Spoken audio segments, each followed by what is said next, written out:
राधे राधे दोस्तों, आप सभी का मेरे YouTube चैनल व्रत एंड पर्व में स्वागत करती हूँ। दोस्तों, चैती नवरात्रि शुरू हो जाती है। चौथ से नहाय खाए यानी कद्दू भात ये लाव भात से स्टार्ट हो जाती है। जैसे कार्तिक मास के छठ पूजा आरंभ होती है, लेकिन यह छठ पूजा नवरात्रि के बीच से ही स्टार्ट हो जाती है। चौथ को कद्दू भात या लाव भात, पंचमी को खरना, षष्ठी को साय का संध्या अर्घ और सप्तमी को सुबह का अर्घ स्टार्ट हो जाती है। उसी तरह चैती छठ की शुरुआत हो चुकी है। आज चैती छठ का दूसरा पंचमी है दोस्तों, यानी जब मैं कथा ये आपको सुना रही हूँ तो पंचमी यानी खरना के दिन मैं सुना रही हूँ। आज पूरे दिन व्रती बिना कुछ खाए पिए रहेंगे और रात को खीर या जिसके जो यहाँ नियम होती है उस तरह से वो खरना करेंगे। उसके बाद 36 घंटे निर्जला रहेंगे। हालांकि चैती छठ के बारे में सभी लोग को नहीं पता होगा, लेकिन इसका महत्व कार्तिक छठ जितना ही होता है। चैती छठ का ये पर्व मुख्य रूप से बिहार, पूर्वांचल के कुछ हिस्से और नेपाल में मनाया जाता है। जैसा कि हमें पता है कि सभी त्योहार और पर्व के पीछे कोई ना कोई पौराणिक कथा छुपी होती है। ठीक वैसे ही इस पर्व के पीछे भी कोई एक पौराणिक कथा है जो हम आपको सुनाने जा रहे हैं।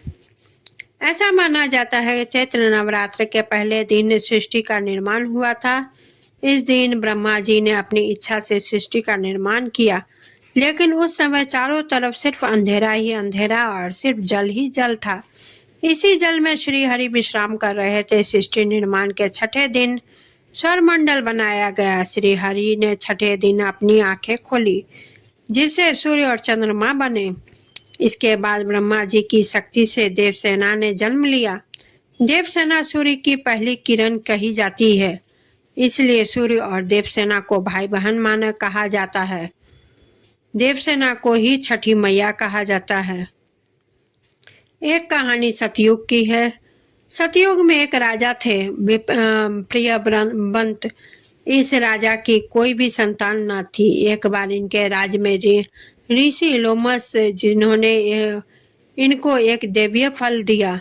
ऋषि लोमस ने राजा से कहा कि इस फल को अपनी पत्नी को खिलाओ, तुम्हें संतान अवश्य ही प्राप्त होगी। लेकिन रानी ने इसे एक आम फल समझा और 2 भागों में काटकर खाया, जिससे उन्हें संतान तो प्राप्त हुआ, लेकिन वह मृत था। अपने मृत पुत्र को लेकर राजा शमशान घाट गए और वहां विलाप करने लगे। तो रात से सुबह होने को थी, तभी वहां देवसेना आई। राजा को यूं विलाप करते देख उन्हें दया आ गई। देवसेना ने राजा से कहा कि आप सूर्य देव की उपासना करें। साथ ही बताया गया कि वह ब्रह्मा के छठे अंश से उत्पन्न ब्राह्मी देवसेना है, जो संसार के जन्म और मरण को संचालन करती है। देवी ने राजा को गहरे जल में खड़े होकर शुद्ध और मन और शरीर से सूर्य उपासना करने को कहा। आदेश पाते ही राजा ने कई वर्षों तक सूर्य की तपस्या की, जिसके बाद सूर्य देव और छठ मैया ने उन्हें वरदान देकर पुत्र को जीवित कर दिया। देवसेना ने तभी राजा से कहा कि तुम जितने भी लंबे समय का व्रत किया है, वह आने वाले समय में 4 दिन के बराबर होगा। इसलिए चैत्र की षष्ठी तिथि को चैती छठ मनाने की परंपरा है। छठ की परंपरा महाभारत काल से भी जुड़ी हुई है। यह कथा महाभारत काल से ही आ रही है कि जब पांडवों जुए में सारा अपना राजपाट हार गए, तब द्रौपदी ने छठ का व्रत रखा था। द्रौपदी के व्रत के फल से पांडवों को अपना राजपाट वापस मिल गया था। इसी तरह छठ का व्रत करने से लोगों के घरों में समृद्धि और सुख आता है। छठ मुख्य रूप से बिहार, झारखंड, उत्तर प्रदेश सहित कई क्षेत्रों में छठ का महत्व है। छठ पूजा का सूर्य षष्ठी और छठ व्रत में सूर्य भगवान की पूजा होती है और धरती पर लोगों के सुखी जीवन के लिए सूर्य देव के प्रति आभार व्यक्त किया जाता है। सूर्य देव को ऊर्जा और जीवन शक्ति का देवता माना जाता है, इसलिए छठ पर्व पर समृद्धि के लिए पूजा की जाती है। सूर्य की पूजा से विभिन्न बीमारियों का इलाज संभव है। सूर्य पूजा के साथ स्नान किया जाता है, इससे कुष्ठ रोग जैसे गंभीर रोग भी दूर हो जाते हैं। छठ पर्व परिवार के सदस्यों और मित्रों की लंबी उम्र और समृद्धि के लिए मनाया जाता है। एक पौराणिक लोक कथा के अनुसार लंका विजय के बाद राम राज्य की स्थापना के दिन कार्तिक शुक्ल पक्ष षष्ठी को भगवान राम और माता सीता ने उपवास किया और सूर्यदेव की आराधना की। सप्तमी को सूर्यदेव के समय पुनः अनुष्ठान कर सूर्यदेव से आशीर्वाद प्राप्त किया था। एक अन्य मान्यता के अनुसार छठ पर्व की शुरुआत महाभारत काल से भी हुई थी। सबसे पहले सूर्यपुत्र कर्ण ने भी सूर्यदेव की पूजा शुरू की थी।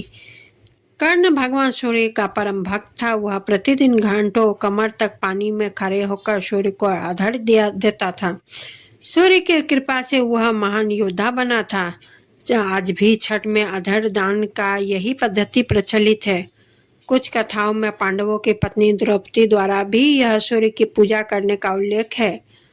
वे अपने परिजनों को उत्तम स्वास्थ्य की कामना और लंबी उम्र के लिए नियमित सूर्य पूजा करती थी।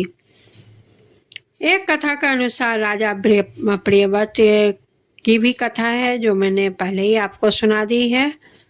और इसी के साथ ही यह कथा यहीं पे समाप्त करती हूँ। और आप सभी को यह कथा कैसी लगी कमेंट जरूर करें, वीडियो को लाइक शेयर करें, चैनल को सब्सक्राइब करें और बेल आइकन को क्लिक करना ना भूलें। और इसी के साथ विदा लेती हूँ। धन्यवाद।